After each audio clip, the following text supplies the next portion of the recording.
La sede del MI6 se encuentra en Vauxhall, un barrio comercial y residencial ubicado al suroeste del centro de Londres.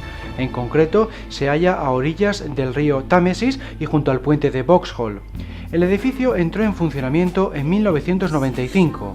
Antes de esta fecha, la sede estuvo en St. James Street primero, hasta los años 60, y en la Century House después.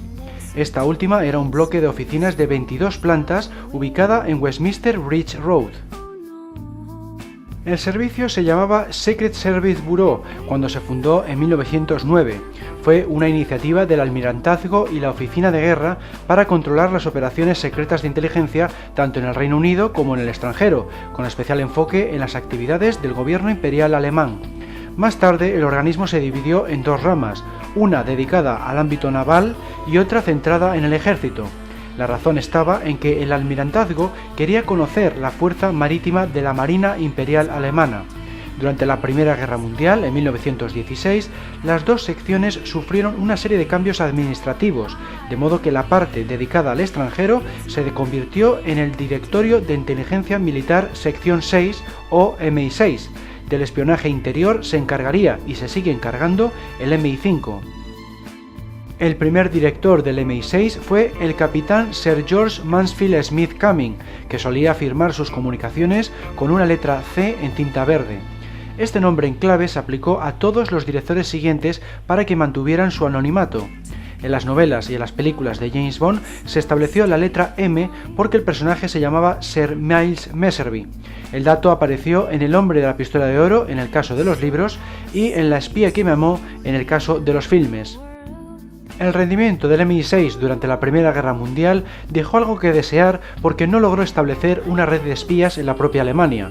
Sus éxitos se obtuvieron a partir de los agentes que operaban en países neutrales, en territorios ocupados y en Rusia.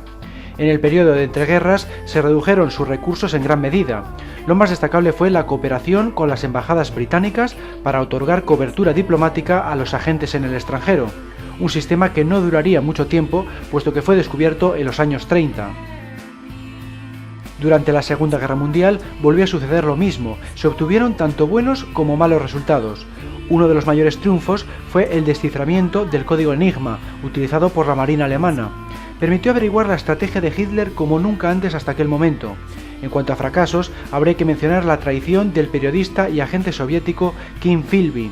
Tras trabajar para el MI6 durante 4 años, ocupó un puesto en la sección 9, centrada en la lucha contra los soviéticos, y se dedicó a informar al NKVD, la antigua KGB, acerca de todas las operaciones británicas.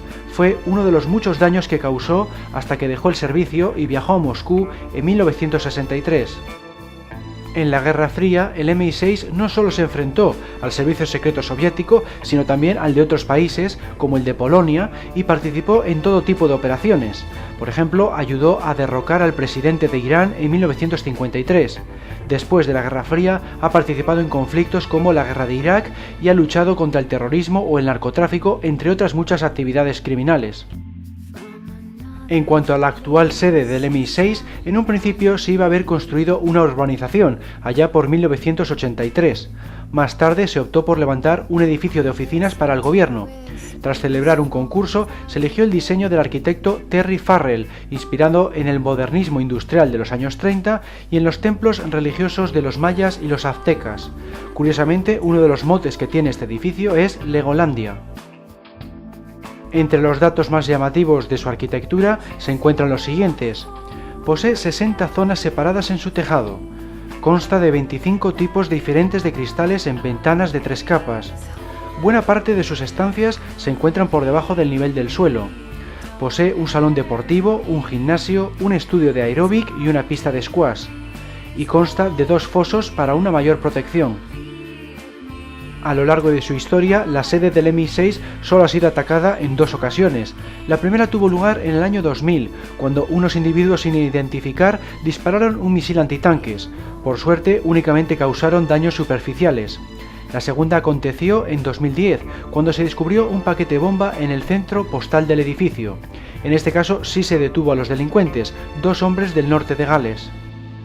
El MI6 apareció por primera vez en la franquicia Bond en GoldenEye, la primera entrega de Pierce Brosnan, estrenada en 1995.